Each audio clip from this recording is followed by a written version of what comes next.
ওয়াত-তিনি ওয়াজ-যাইতুন ওয়া তুরি সিনিন।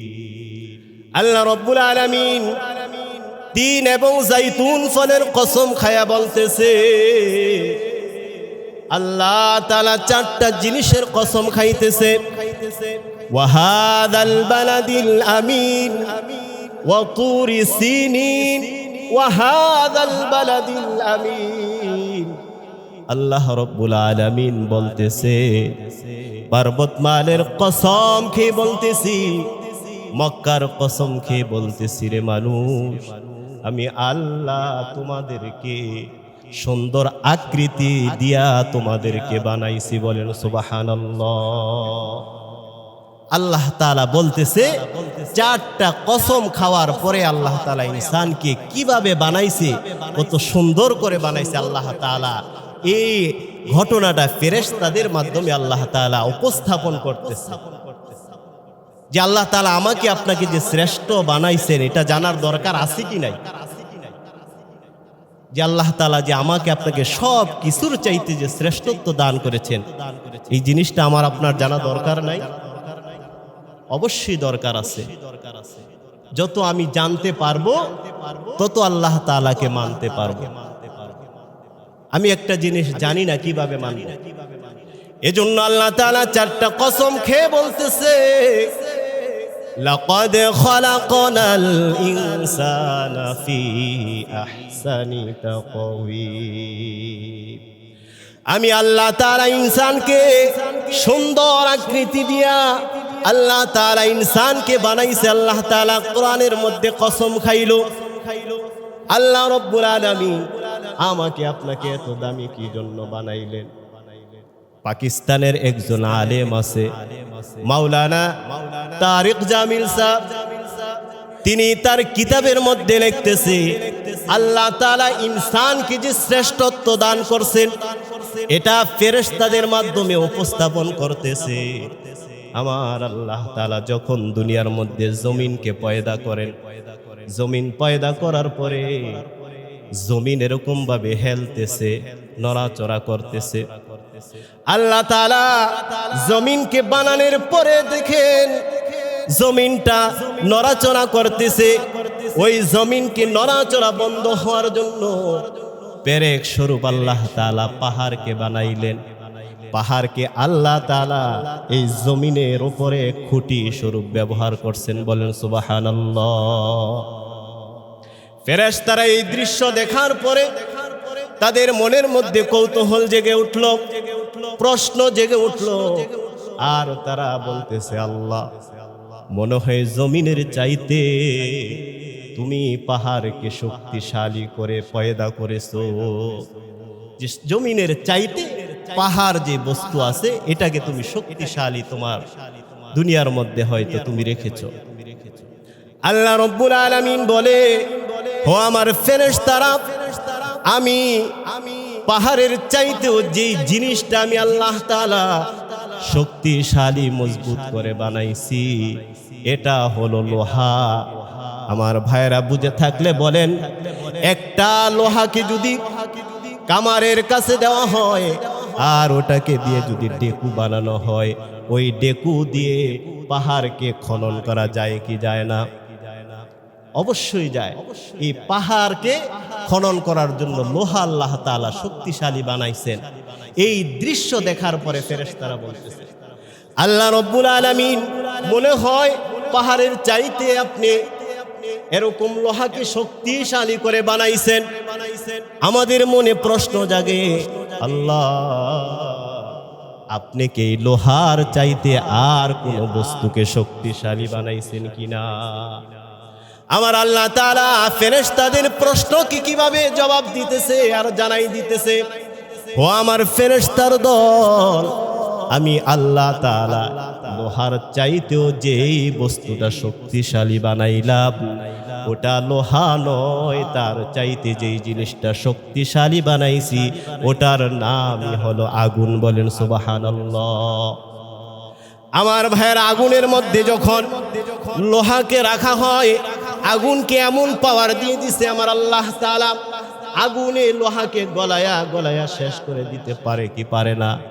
আল্লাহ তাআলা লোহাকে এত বড় একটা ক্ষমতা দিয়ে দিছেন, তারপরেও আবার আগুনের মধ্যে এমন ক্ষমতা দিছেন লোহাকেও নিস্তেজ করে দিতে পারে আগুন। কিন্তু ফেরেশতারা আবার তাদের মনে কৌতূহল জেগে উঠল, আর আবার জিজ্ঞাসা করে, আল্লাহ আপনি কি এই আগুনের চাইতে আর কোনো শক্তিশালী বস্তু দুনিয়ার মধ্যে সৃষ্টি করছেননি? আল্লাহ রব্বুল আলামিন ফেরেশতাদেরকে জানাই দিতেছে, বলতেছে, হে আমার ফেরেশতারা, এই আগুনকে নিবানোর জন্য, নিস্তেজ করার জন্য আমি যেই জিনিসটা আল্লাহ তাআলা সৃষ্টি করেছি ওটার নামই হলো পানি। বলেন সুবহানাল্লাহ। যেখানে আগুন দাউ দাউ করে জ্বলে না কেন, ওখানে যদি পানি দেওয়া হয় আস্তে আস্তে আগুনটা নিভে যায়। আল্লাহ তাআলা তার কুদরত কিভাবে, শ্রেষ্ঠত্ব ইনসানকে যে বানাইলো, ফেরেশতাদের সাথে আল্লাহ তাআলা এমনি ভাবে জবাব দিতেছে, ফেরেশতাদের সওয়ালের জবাবগুলা জানাই দিতেছে। এটার উদ্দেশ্য আল্লাহ তাআলা যে বান্দা বান্দিকে যে ইনসানকে যে শ্রেষ্ঠত্ব দুনিয়ার মধ্যে দিল, এটা জানাই আল্লাহ তাআলার কুদরতগুলা প্রকাশ করতেছে ফেরেশতাদের কাছে। আর বলতেছে, ফেরেশতা, আমি যেই জিনিসটা আগুনকে নিস্তেজ করার জন্য, যেই জিনিসটা আমি আল্লাহ তাআলা সৃষ্টি করলাম, বানাইলাম, ওটার নাম হলো পানি। আর পানিকে নিস্তেজ করার জন্য আল্লাহ তাআলা, ফেরেশতারা বলতেছে, আপনি কি আর কোনো শক্তিশালী কোনো বস্তু কি সৃষ্টি করছেননি? আমার আল্লাহ তাআলা জবাব দিতেছে আর বলতেছে, পানিরও ক্ষমতা নাই, তার চাইতো আমি শক্তিশালী জিনিস সৃষ্টি করেছি। ফেরেশতারা জানার জন্য আগ্রহ প্রশ্ন করে, আমার আল্লাহ তাআলা জবাব দিতেছে আর বলতেছে, ও আমার ফেরেশতারা, এই পানিকে যখন তাকে নিস্তেজ করার জন্য আমি আল্লাহ তাআলা বাতাসকে সৃষ্টি করেছি। বলেন সুবহানাল্লাহ। আল্লাহ তাআলা বাতাসকে এমন পাওয়ার দিয়ে দিছে, যেদিকে এই বাতাসের হাওয়া যাইতে থাকে পানি ওদিকেই প্রবাহিত হইতে থাকে।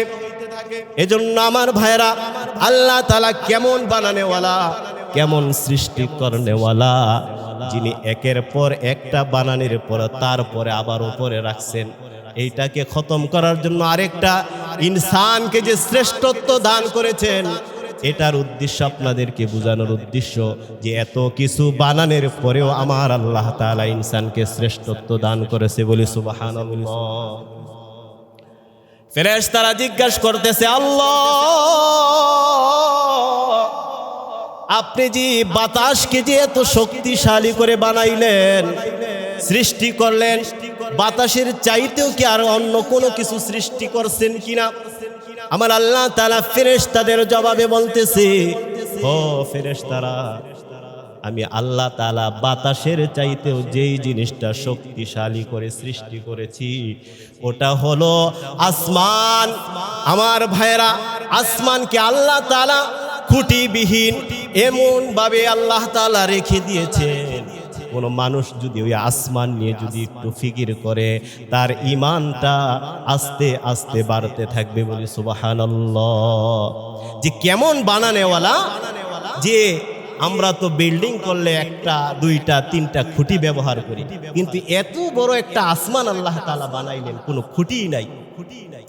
আল্লাহ তাআলা ফেরেশতাদের প্রশ্নের জবাব দিতেছে আর বলতেছে, ফেরেশতারা, বাতাসের চাইতে যে জিনিসটা আমি আল্লাহ তাআলা শক্তিশালী করে বানাইছি ওটা হলো আসমান। যত বাতাসে আসুক না কেন, আসমানটাকে কোনোদিন নড়াচড়া করাইতে পারবে না। পারে কোনোদিন দেখছেন? তা আল্লাহ তাআলা আসমানকে শক্তিশালী বানাইলেন। একের পর এক জবাব দিতেছে আল্লাহ তাআলা ফেরেশতাদের। তারপরে আল্লাহ তাআলা মুচকি হেসে যখন বলতেছে, আল্লাহ, ফেরেশতারা বলে, আসমানের চাইতে আপনি কি শক্তিশালী বানাইলেন? আল্লাহ তাআলা মুচকি হেসে দিয়ে বলে, ও আমার ফেরেশতারা, আমি যেই জিনিসটা বানাইলাম সেটা হলো মালাইকা। তোমরা ফেরেশতাদেরকে আসমানের চাইতে শক্তিশালী বানাইছি। বলি সুবহানাল্লাহ। ফেরেশতারা আনন্দিত হয়ে গেল, মনের মধ্যে খুশি চলে আসলো। হয়তো আসমানের পরে আমাদের নাম যেহেতু আসছে, আমাদের চাইতে আর কোনো কিছু হয়তো আল্লাহ তাআলা শক্তিশালী সৃষ্টি করেন নাই দুনিয়াতে। কিন্তু না না না, ফেরেশতাদের আনন্দটাও এরকম ক্ষণবিক্ষণ হয়ে গেল। তারা যে খুশি হয়েছিল তাদের খুশিটা আর বেশিক্ষণ টিকলো না। আল্লাহ তাআলা জানাই দিলেন, 4টা কসম খাওয়ার পরে এমন জিনিসের গুরুত্ব আল্লাহ তাআলার কাছে, যে জিনিসটা আল্লাহ তাআলা কসম খাইলেন। কসম খাওয়ার পরে এত সুন্দর করে আল্লাহ তাআলা সূরা 3-এর মধ্যে বলতেছেন, লাকাদ খলাকনাল ইনসানা ফি আহসানি তাকওয়িম। আমি আল্লাহ তোমরা ফেরেশতাদের চাইতেও সুন্দর আকৃতি দিয়া ইনসানকে সৃষ্টি করেছি। কিন্তু আজকে আমরা কপাল পোড়া, আশরাফুল মাখলুকাত হওয়ার পরে আল্লাহ তাআলার নাফরমানি করি, ওই আল্লাহ তাআলাকে ভুলে গেছি। অন্য আয়াতে আল্লাহ তাআলা জানাই দিতেছেন, আলাম নাজআল লাহু আইনাইনি ওয়া লিসানাও ওয়া শাফাতাইন ওয়া হাদাইনাহু নাজদাইন। আল্লাহ তাআলা অন্য আয়াতের মধ্যে বলতেছে, আলাম নাজআল লাহু আইনাইন, আমি কি তোমাদেরকে 2টা চক্ষু সুন্দর করে বানাই দেই নাই? এমন 2টা চক্ষু দিয়েছি, যে চক্ষুগুলো আপনি চিন্তা করলে দেখেন কোনো দিন চার্জ দেওয়ার প্রয়োজন হয় না। সাধারণত দুনিয়ার মধ্যে যদি একটা লাইট ব্যবহার করে মানুষ, ওই লাইটটাকে বারবার চার্জ দেওয়ার পরে সে ব্যবহার করতে পারে। কিন্তু আমার আপনার মালিক আল্লাহ সুবহানাহু ওয়া তাআলা এমন 2টা লাইট ফিট করে দিছে, এই 2টা চক্ষু নিয়ে যদি আমি আপনি একটু চিন্তা ফিকির করি, তাহলেও তো আমাদের গুনার কাজ করার কথা না, কথা ঠিক কিনা? যে এখনো আমরা কিভাবে গুনাহ করি, এমন 2টা চোখ আল্লাহ তাআলা ফিট করে দিছে। আলাম নাজআল লাহু আইনাইন ওয়া লিসানাও ওয়া শাফাতাইন। আল্লাহ তাআলা 2টা ঠোঁটের মাঝখানে আল্লাহ তাআলা জিহ্বাকে ফিট করে দিছে, ঠোঁট ফিট করে দিছে। একটা বোবা মানুষকে যখন জিজ্ঞাসা করবেন, সে কোনো সময় কথা বলতে পারবে না। আমি আপনি কত মানুষের নাম নিলাম, যে আল্লাহ তাআলা আমাকে আপনাকে কথা বলার জন্য বাক শক্তি দান করলেন, ওই মালিকের নামটা নেওয়ার মতো আজকে আমাদের সময় হয় না। সদ হাজারা শুকর তেরা আয়ে মেরে পরওয়ারদিগার, সদ হাজারা শুকর তেরা আয়ে মেরে পরওয়ারদিগার, লুৎফ তেরা বেকরানো ফজল তেরা বেশুমার। বলি আল্লাহু আকবার। আমার ভাইরা 2টা চক্ষু দিল আল্লাহ তাআলা, কোরআনের মধ্যে বানায়, কোরআনের মধ্যে আয়াত নাজিল করে দিল আর জানায় দিল ইনসানকে। আল্লাহ তাআলা জবান দিল, বাক শক্তি দিল কথা বলার জন্য। শুধু তাই নয়, পুরা বডিটার দিকে তাকায় দেখেন কত নিয়ামত দ্বারা আল্লাহ তাআলা আমাকে আপনাকে ভরপুর করেছেন। এত মায়া করে, মুহাব্বত করে আল্লাহ তাআলা সূরা 3-এর মধ্যে বলতেছেন, লাকাদ খলাকনাল ইনসানা ফি আহসানি তাকওয়িম।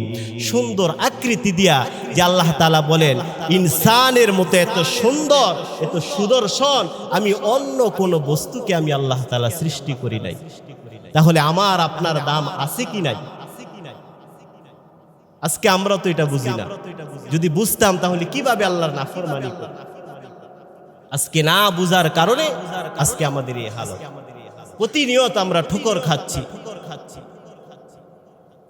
যেদিকেই তাকাই সেদিকেই আজকে আমি আপনি হয়তো মায়ের খাইতেছি, নাই বিপদ আসতেছে, নাই ব্যবসার মধ্যে লস খাইতেছি। কিন্তু আল্লাহ তাআলাকে ভুলে যাওয়ার কারণে, যে আল্লাহ তাআলা ইনসানকে এত শ্রেষ্ঠত্ব দান করেছেন, কোরআনের মধ্যে আল্লাহ তাআলা কসম খাওয়ার পরে আল্লাহ তাআলা বলতেছেন, এমনি এমনি আল্লাহ তাআলা কসম খান নাই। যেই জিনিসটা আল্লাহ তাআলার কাছে গুরুত্ব, যেই জিনিসটার দাম বেশি, মূল্য বেশি, ওই জিনিসের কসম খাই আল্লাহ তাআলা। হায় আফসুস, আমাদের কখন বুঝে আসবে? যখন এই দুইটা চক্ষু চলে যাবে, বন্ধ হয়ে যাবে, জবান বন্ধ হয়ে যাবে, শুধু বডিটা পরে থাকবে, তখন বুঝে আসবে। আজকেও তো এলান হইল এই গ্রামের মধ্যে একজন আল্লাহর বান্দি হয়তো ইন্তেকাল করেছে।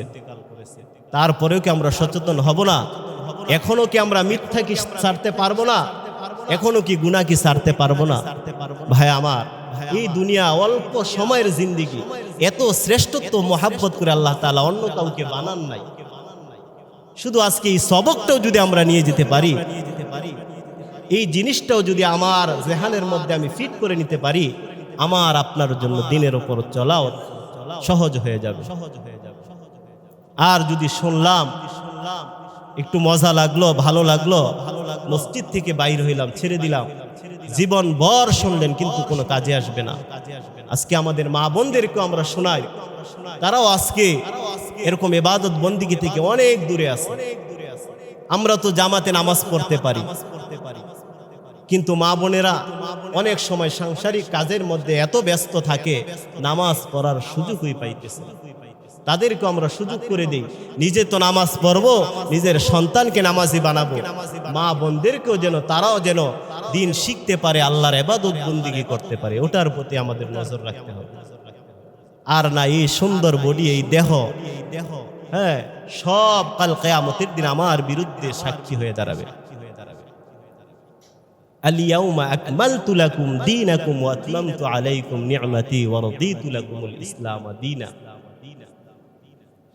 এজন্য আমার ভাইরা, যে দিন যে কত জরুরি, কত দরকার, আজকে আমাদের দিন হারা হয়ে যদি আজকে আমি আপনি মারা যাই, কোনো মূল্য নাই, কোনো দামই নাই। যেই ফেরেশতাদের কাছে আল্লাহ তাআলা উপস্থাপন করতেছে ইনসানকে শ্রেষ্ঠত্ব দিছি, ওই ফেরেশতারা যখন আপনার আমার এই দেহটা যখন নেককার হয়ে যাবে, রূহটা যখন নেককার বান্দা হবে, তখন আসমানের মধ্যে দরজাগুলো খুলে দিবে, আর জান্নাতের প্রত্যেকটা দরজা খোলা হবে, আহলান সাহলান করে আমাকে আপনাকে স্বাগত জানাইতে থাকবে। আর যদি বদগার হয়ে যায়, এই দুনিয়া ছেড়ে যদি চলে যায় ঈমান হারা হয়ে, আসমানে নেওয়ার পরে অনুমতি চাইবে, কবে বলবে কে? অমুকের ছেলে। কবে তাকে আসমানের দরজা বন্ধ, উপরে উঠার কোনো পারমিশন নাই, তাকে জমিনের মধ্যে ফেলে দেয়। এরকম ভাবে পেঁচায় একটা নিক্ষেপ করবে যে মাটির নিচে সে যেতেই থাকবে, যেতেই থাকবে, জাহান্নামে নিক্ষেপ করে দিবে। এই জন্য আমার ভাইয়ের, অল্প সময়ের জিন্দিগি, যদি একটা কথাও যদি আজকে জুমার বয়ানে যদি আমার দিলের মধ্যে লেগে যায়, এটাও যদি আমি আপনি আমল করি, জান্নাতের রাস্তা সহজ। আল্লাহর হাবিব সাল্লাল্লাহু আলাইহি ওয়াসাল্লাম বলেন, আখলিস দীনাকা ইয়াকফিকাল আমালুল কলিল। যে অল্প আমল নাজাতের জন্য যথেষ্ট। আমার ভাইরা, এই দুনিয়ার হায়াতের জিন্দিগি দেখতে দেখতে একদিন খতম হয়ে যাবে, কিন্তু আমি আপনি যেটা কর্ম করে যাব, যেটা আমি আপনি ইবাদত করে নেক আমল করতে পারবো, ওই নেক আমল আমার আপনার সাথে যাবে। ধন দৌলত, টাকা পয়সা, বাড়ি গাড়ি, বিবি বাচ্চা, বন্ধু বান্ধব আমার আপনার কবরের মধ্যে যাবে না। এজন্য আল্লাহ তাআলা কোরআনে কারিমের মধ্যে বলতেছেন, ইযা জাআ আজালুহুম লা ইস্তাখিরুনা সাআতাও ওয়া লা ইস্তাকদিমুন। আল্লাহ রাব্বুল আলামিন যখন তোমাকে যে সময়, যেই মিনিটে তোমাকে যেই দিন নির্ধারণ করে রেখেছে মৃত্যুর সময়, এক সেকেন্ড আগে হবে না, পরে হবে না। সাধারণত দুনিয়ার মানুষ, একজন মানুষ যদি তার বাড়িতে একটা কর্মচারী রাখে, মালিক যদি তৈয়ার না হয়, গাড়ির ড্রাইভারকে বলতে পারে একটু অপেক্ষা করো, এখনো প্যান্ট শার্ট পরা হয় নাই, এখনো গোসল করা হয় নাই, পাক পবিত্র হইতে পারি নাই, একটু অপেক্ষা করো, আমি আসতেছি তৈয়ার হয়ে। কিন্তু মৃত্যু এমন একটা সময়, এমন একটা জিনিস, যেই জিনিসটাকে কোনোদিন আমি আপনি অপেক্ষা করাইতে পারবো না। কুল্লু নাফসিন যায়িকাতুল মাউত। আল্লাহ রাব্বুল আলামিন বলেন, প্রত্যেকটা প্রাণীকেই তার মৃত্যুর স্বাদ গ্রহণ করতে হবে। আমার ভাইয়েরা, এই দুনিয়া যেহেতু থাকতেই পারবো না, চলে যেতে হবে। কিসের এত বাহাদুরি, কিসের এত রং তামাশা, কিসের এত বরত্ব, কি জন্য এগুলা করব আমরা? আজকে যদি ভালো করি আবার আপনার নামটা বলবে অমুকের সন্তান, দুনিয়ার মধ্যে সে ভালো কাজ করেছে। আর যদি দুনিয়ার মধ্যে যদি মানুষকে অন্যায়ভাবে যদি তাদের উপর জুলুম করি, তারা আমি আপনি যখন মারা যাব ওই সমস্ত লোকেরা বলবে অমুকের সন্তানটা দুনিয়া থেকে চলে গেছে, ভালোই হয়েছে, এর মতো খারাপ লোক আর আমাদের এলাকায় ছিল না। এজন্য ভালো কিছু করে যাওয়া। আজকে যেহেতু একটা লোক মারা গেছে, এটা দিয়েও তো আমাদের সবক শিখা দরকার। অল্প সময়ের জিন্দেগি এখনই বানান আমার ভাইয়েরা। ঈদের আনন্দ করলাম, তাকওয়ার ওয়াজ শুনলাম, যে আল্লাহর জন্য যদি তাকওয়া যদি হয় ওটি আল্লাহর কাছে কবুল হবে। এই তাকওয়া আমার আপনার ধরে রাখতে হবে। যে কুরবানির মাকসাদি কি? পশুকে জবাই করে দিলাম কুরবানি, এটা উদ্দেশ্য নয়। আমার আপনার ভিতরে যত খারাপই আছে, যত কিছু আছে, সব কিছু আমি আপনি জবাই করে দেওয়া, শেষ করে দেওয়া। হিংসা, চুগলখড়ি, যা কিছুই আছে আমার ভিতরে, আমার আপনার ভিতরে, সব কিছু পশু জবাইয়ের সাথে সাথে শেষ করে দেওয়া।